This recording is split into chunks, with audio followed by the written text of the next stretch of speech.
رسول اللہ کے کلام کی خوبصورتی میں کھو گیا ہے۔ ایک بار پھر رسول اللہ سے کہا ہے، مجھے یہ کلمات ایک بار پھر سنائیے۔ آج کا عنوان، اللہ کے لیے گھر بار چھوڑا۔ ابتدا سے ہی انسان کو معاشرہ بنانے کی ضرورت رہی ہے۔ بہن بھائی، عزیز، رشتہ دار دنیا میں ہمیشہ سے ہی اہم رہے ہیں۔ زندگی کے معاملات نے ہمیں ایک دوسرے سے جوڑ رکھا ہے۔ رشتہ داری اور آپس کا تعلق زندگی کی ضرورت بھی ہے، دکھ، درد اور تکلیف میں سہارا بھی۔ دنیا میں رہتے ہوئے ہم نے گھر بھی بسائے اور اپنے لیے ضروریات زندگی بھی جمع کی ہیں۔ جو بچہ جہاں پیدا ہوتا ہے اس ماحول کو اپنا لیتا ہے۔ ارد گرد کے لوگ اسے مانوس لگتے ہیں۔ اپنے شہر، آبادی اور گھر سے محبت ہو جاتی ہے۔ اپنے شہر اور گھر پہنچ کر آدمی خود کو محفوظ سمجھتا ہے۔ ایسے میں اگر اپنا گھر بار، دوست، عزیز، رشتہ دار اور شہر چھوڑنا پڑے تو یہ قیامت سے کم نہیں ہے۔ مزید یہ کہ ایسا اگر مجبوری میں ہو تو اسے اور بھی مشکل بنا دیتا ہے۔ گھر چھوڑنے کا دکھ کہیں زیادہ گہرا ہو جاتا ہے۔ یہ اس زمانے کی بات ہے جب سفر مشکل اور غیر محفوظ ہے۔ مسافر کے لیے قبیلہ ساتھ نہ ہونے کی صورت میں غلامی کا خوف ہر وقت موجود رہتا ہے۔ دور جانے والے کے لیے صرف دعا کی جا سکتی ہے۔ ایک شہر سے دوسرے شہر جانے کے لیے دن نہیں، ہفتے اور مہینے لگتے ہیں۔ دوسرے ملک کے متعلق صرف سنی سنائی باتیں ہوا کرتی ہیں۔ یقین سے کچھ نہیں کہا جا سکتا، کیا سچ ہے کیا جھوٹ، یہ وہاں پہنچ کر ہی پتہ چلتا ہے۔ دوسرے ملکوں کی زبانیں بھی ایک مسئلہ ہے۔ آج کی طرح رابطہ رکھنا ممکن نہیں تھا۔ ان حالات میں کوئی اپنا گھر بار، عزیز، رشتہ دار چھوڑ کر کیوں جائے؟ یہ 5 نبوی سال کے درمیانی مہینوں رجب شعبان کی بات ہے۔ مسلمانوں پر زندگی تنگ کر دی گئی ہے۔ یہ دیکھتے ہوئے کہ ایمان لانے والوں پر قریش مکہ کا ظلم دن بدن بڑھتا جا رہا ہے، رسول اللہ صلی اللہ علیہ وآلہ وسلم نے انہیں ہجرت کرنے کی اجازت دے دی ہے۔ حالات کی سختی کا اندازہ کرنے کے لیے یہ کافی ہے کہ مسلمانوں کو صرف 8 سالوں میں مکہ سے 3 بار ہجرت کرنا پڑی۔ رسول اللہ نے اپنے جانثاروں سے کہا ہے، اب تمہارے لیے مکہ میں رہنا مشکل ہوتا جا رہا ہے، تم اپنے لیے کوئی اور جگہ تلاش کرو۔ اللہ کی زمین بہت وسیع ہے، مجھے امید ہے کہ اس طرح تمہیں ظالموں سے نجات مل جائے گی، تم آرام اور سکون سے اپنی زندگی گزار سکو گے۔ صحابہ نے رسول اللہ سے پوچھا ہے، اللہ کے رسول آپ بتائیں کہ ہم کہاں جائیں؟ رسول اللہ نے کہا ہے، حبشہ چلے جاؤ، وہاں کا بادشاہ انصاف پسند ہے، نہ کسی پر ظلم کرتا ہے، نہ ہی کسی اور کو ظلم کرنے دیتا ہے۔ اس وقت تک گنتی کے چند لوگ ہی ایمان لائے ہیں۔ رسول اللہ سے ان مسلمانوں کی محبت مثالی ہے۔ یہ لوگ جب رسول اللہ کو اپنے درمیان دیکھتے ہیں تو اپنی ساری تکلیفیں بھول جاتے ہیں۔ کل 25-30 مسلمانوں میں سے 16 لوگوں نے حبشہ ہجرت کی ہے۔ رسول اللہ کا حوصلہ دیکھیں کہ اپنے ماننے والوں میں سے آدھی تعداد کو مکہ سے ہجرت کرنے کی اجازت دے دی ہے۔ رسول اللہ کے لیے اپنے لوگوں کی جان کی حفاظت اپنی ذات سے زیادہ اہم ہے۔ آپ پر ایمان لانے والوں نے اپنے گھر، کاروبار، عزیز، رشتہ دار چھوڑنے کے لیے ذرہ برابر نہیں سوچا اور رسول اللہ کا حکم مانتے ہوئے ہجرت کی ہے۔ اور جن مظلوم مسلمانوں نے اللہ کے راستے میں ہجرت کی، ہم انہیں دنیا میں رہنے کے لیے اچھی جگہ دیں گے اور آخرت کا اجر تو بہت ہی بڑا ہے۔ کاش وہ نہ ماننے والے اس بات کو جانتے۔ حبشہ افریقہ کا مشہور ملک ہے۔ عرب اور حبشہ دونوں ملکوں کے درمیان بحر احمر واقع ہے۔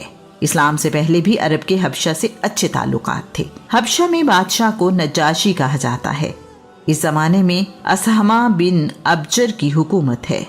عربی زبان میں نجاشی کا نام عطیہ ہے۔ کچھ تاریخ دان نجاشی کا نام درمہ بیان کرتے ہیں۔ نجاشی ایک رحم دل اور انصاف پسند بادشاہ ہے۔ اس کا مذہب مسیحیت ہے۔ رعایا اس سے بہت خوش ہے۔ رسول اللہ نے حبشہ کی طرف ہجرت کرنے کا حکم اس لیے دیا ہے کہ مسلمان محفوظ ہو جائیں اور اپنی مرضی کے مطابق عبادت کر سکیں۔ مسلمان اپنے کردار اور معاملات سے اسلام کا پیغام حبشہ تک پہنچائیں۔ ہجرت سمندر کے راستے کشتیوں پر کی گئی ہے۔ ایک مسافر کا کرایہ 0.5 دینار ہے۔ 7 دینار 10 درہم کے برابر ہوتے ہیں۔ اس طرح 2 لوگوں کا جدہ سے اکسوم جانے کا کرایہ 1.5 درہم بنتا ہے۔ حبشہ کا شہر اکسوم مکہ سے 1253 کلومیٹر دور جنوب میں واقع ہے۔ خوش قسمتی سے عثمان بن عفان ہجرت کرنے کے لیے شعیبہ کی بندرگاہ پر پہنچے تو تاجروں کی کشتی حبشہ روانہ ہونے کو تیار ہے۔ سب سے پہلے ہجرت کرنے والے عثمان بن عفان اور ان کی بیوی سیدہ رقیہ بنت محمد ہیں۔ ان کے حبشہ ہجرت کر جانے کے بعد رسول اللہ نے کہا، اللہ کے نبی ابراہیم اور ان کی بیوی اور لوط اور ان کی بیوی کے بعد یہ پہلا جوڑا ہے جس نے اللہ کی راہ میں ہجرت کی ہے۔ سیدہ رقیہ کے ساتھ ایمن نے بھی حبشہ ہجرت کی ہے۔ ہجرت حبشہ کرنے والوں میں 12 مرد اور 4 عورتیں شامل ہیں۔ ان سب لوگوں نے مختلف دنوں میں ٹولیوں کی صورت میں حبشہ کی طرف ہجرت کی ہے۔ مکہ والوں کو مسلمانوں کے خاموشی کے ساتھ نکل جانے کا احساس ہوا تو افسوس کرنے لگے ہیں کہ یہ لوگ ان کے ہاتھوں سے بچ نکلنے میں کامیاب ہو گئے ہیں۔ پہلی ہجرت حبشہ کرنے والوں کے نام یہ ہیں: عثمان بن عفان، ابو سلمہ عبداللہ بن عبد الاسد، ابو حذیفہ بن عتبہ، عامر بن ابو ربیہ، عبد الرحمن بن عوف، زبیر بن عوام، مصعب بن عمیر، عثمان بن مظعون، سہیل بن بیدہ، ابو میسرہ بن ابو ارحم، حاتب بن عمرو، عبداللہ بن مسعود۔ خواتین میں شامل ہیں رقیہ بنت محمد، سلمہ ہند، سہلہ بنت سہیل، لیلہ ادویہ بنت ابو اسما۔ حبشہ ہجرت کرنے والے میاں بیوی عثمان بن عفان اور رقیہ بنت محمد، ابو حذیفہ بن عتبہ اور سہلہ بنت سہیل، سلمہ ہند اور ابو سلمہ عبداللہ بن عبد الاسد، عامر بن ابو ربیہ اور لیلہ ادویہ بنت ابو اسما۔ شاہی حبشہ نجاشی نے ہجرت کر کے حبشہ آنے والے مسلمانوں کے ساتھ اچھا برتاؤ کیا، انہیں خوش آمدید کہا اور رہنے کو جگہ دی ہے۔ مسلمان حبشہ میں آرام اور سکون سے رہنے لگے ہیں۔ اب ان کی زندگی میں آسانیاں ہیں، وہ اپنی مرضی سے عبادت کر سکتے ہیں۔ ان سب آسانیوں کی موجودگی میں اگر ان کے لیے کوئی دکھ ہے تو اللہ کے رسول سے دوری کا دکھ۔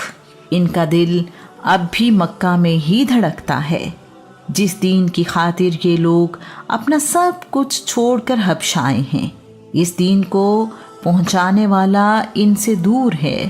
مسلمانوں کو حبشہ میں رہتے ہوئے چند مہینے ہی گزرے ہیں کہ ماہ شوال 5 نبوی سال میں قریش نے یہ خبر حبشہ پہنچائی کہ مکہ والے بھی ایمان لے آئے ہیں اور مسلمانوں کی مخالفت ختم ہو گئی ہے۔ حبشہ میں رہنے والوں کے لیے یہ خبر زندگی کا پیغام لائی ہے، ان کی جان میں جان آ گئی ہے۔ سب ایک دوسرے کو مبارکباد دے رہے ہیں، سب بہت خوش ہیں کہ اپنے وطن واپس جائیں گے۔ اپنا شہر، اپنے لوگ، ان سب سے بڑھ کر رسول اللہ ان کے درمیان موجود ہوں گے۔ حبشہ ہجرت کرنے والوں کی بڑی تعداد یہ خبر ملنے پر واپس روانہ ہو گئی ہے۔ مکہ پہنچنے پر ان کی خوشی ختم ہو گئی ہے کیونکہ یہ خبر افواہ ثابت ہوئی جو قریش مکہ نے مسلمانوں کو دھوکہ دے کر واپس مکہ لانے کے لیے پھیلائی تھی۔ واپس آنے والے مسلمان کسی نہ کسی سردار سے پناہ لینے کے بعد ہی مکہ میں داخل ہوئے ہیں۔ 38 ہے، اسلام کی تبلیغ محتاط انداز میں جاری ہے۔ رسول اللہ کو اپنے مقصد میں کامیابی حاصل ہو رہی ہے۔